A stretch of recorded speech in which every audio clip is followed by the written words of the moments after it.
Halo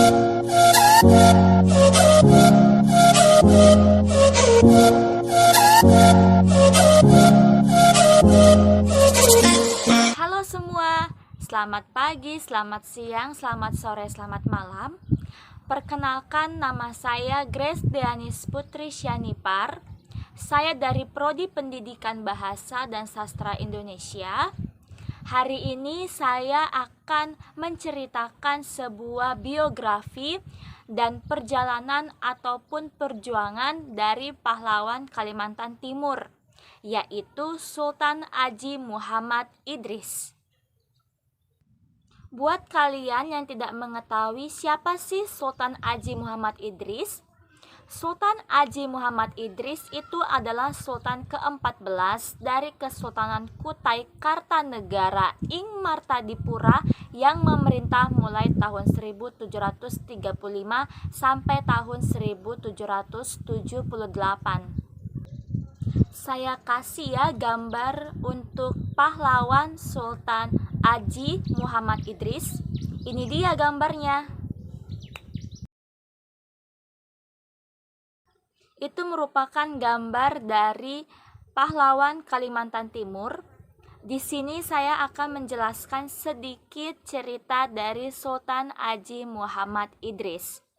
Sultan Aji Muhammad Idris adalah sultan pertama yang menggunakan nama Islam semenjak masuknya agama Islam di Kesultanan Kutai Kartanegara pada abad ke-17. Sultan Aji Muhammad Idris ini menikah dengan Andi Riajang, gelar Aji Putri Agung Putri dari pasangan Peta Tosi Bengarang dan Putri Aji Doya. Beliau mempunyai 2 orang anak. Yang pertama Sultan Aji Muhammad Muslihuddin, yang kedua Aji Kensan gelar Aji Putri Intan. Sekarang saya akan menceritakan kisah ataupun perjalanan hidup dari Sultan Aji Muhammad Idris. Jadi teman-teman, Sultan Aji Muhammad Idris ini merupakan menantu dari Sultan Wajola Madukeleng yang berangkat ke Tanah Wajo, Sulawesi Selatan untuk turut bertempur melawan VOC bersama rakyat Bugis. Sultan Aji Muhammad Idris itu dikenal aktif melalui dominasi perusahaan Hindia Timur Belanda atau yang kita kenal dengan VOC. Dari beberapa tulisan tentang sejarah Kutai Kartanegara disebutkan bahwa kedatangan bangsa Barat ke Kalimantan Timur itu dimulai sejak pusat pemerintahannya berada di Kota Lama, yaitu Pemarangan dan Tenggarong. Diawali dengan kedatangan kompeni Belanda di Kutai dan Pasir pada tahun 1634 Masehi untuk mengadakan monopoli perdagangan dengan VOC. Pada tanggal 7 November 1635, ekspedisi VOC di bawah pimpinan Kapten Gerrit Thomansen Paul dengan 5 buah kapal serta 2 buah kapal pemburu dari Banjarmasin tiba di Kutai menemui Sultan Aji Pangeran Sinum Panji Mendapa. Belanda membawa misi menjalin hubungan dagang, akan tetapi memberi peringatan kepada kerajaan Kutai untuk terlebih dahulu membayar upeti kepada kerajaan Banjarmasin. Pemerintah tersebut ditolak mentah-mentah oleh Aji Pangeran Sinum Panji Mendapa. Pada tahun 1653 sampai 1699, VOC mendapatkan perlawanan dari kerajaan-kerajaan yang bersekutu dengan Goa, seperti Bone, Wajo, dan Luwu. Kerajaan Kutai Kartanegara secara historis merupakan sahabat dari kerajaan Goa dan sekutu-kutunya.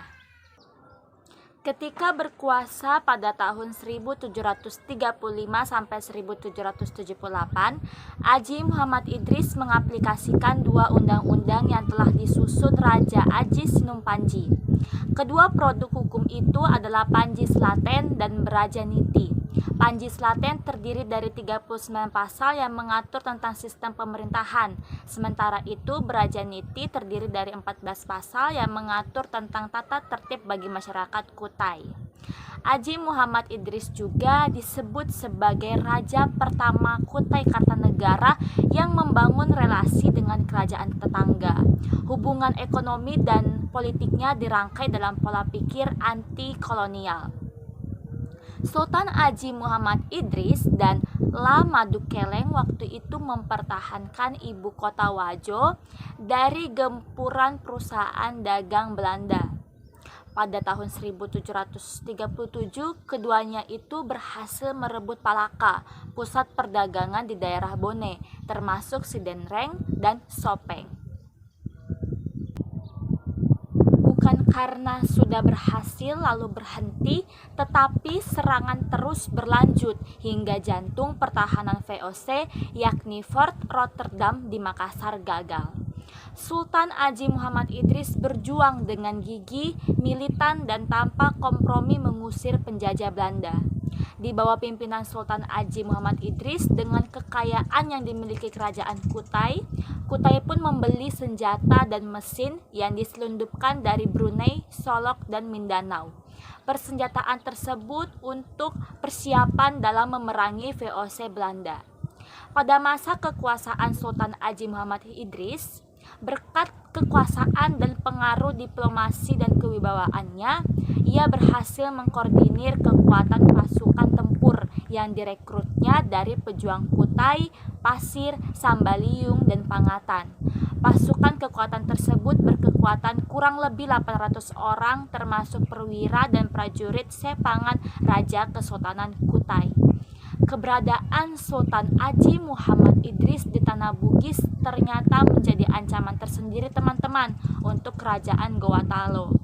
Mereka menganggap Lamadukeleng ini bisa menjadikan Sultan Haji Muhammad Idris sebagai senjata untuk melawan kerajaan Gorontalo. Karena hal itu tidak mau terjadi, maka Gorontalo mengatur siasat untuk membunuh Sultan Haji Muhammad Idris. Raja Gorontalo kemudian memerintahkan pasukannya untuk membuat lubang besar sedalam 10 meter dengan lebar 5 meter di hutan tempat berburu di mana Sultan Haji Muhammad Idris dan pengiring-pengiringnya selalu berburu rusa. Sultan Haji Muhammad Idris seperti biasa melakukan perburuan dengan beberapa pengiringnya yang berada di belakang. Sultan Haji Muhammad Idris menunggang kuda sehingga bisa mengejar buruannya. Para pengiring dan anjing pemburu berteriak sorak-sorai menemani perburuan Sultan Haji Muhammad Idris. Ia terus memacu kudanya dengan sangat kencang demi mengejar rusa buruannya hingga pengiringnya tertinggal jauh di belakang. Ini membuat Sultan Haji Muhammad Idris tak lagi terlihat sebab ia sudah melaju cukup kencang.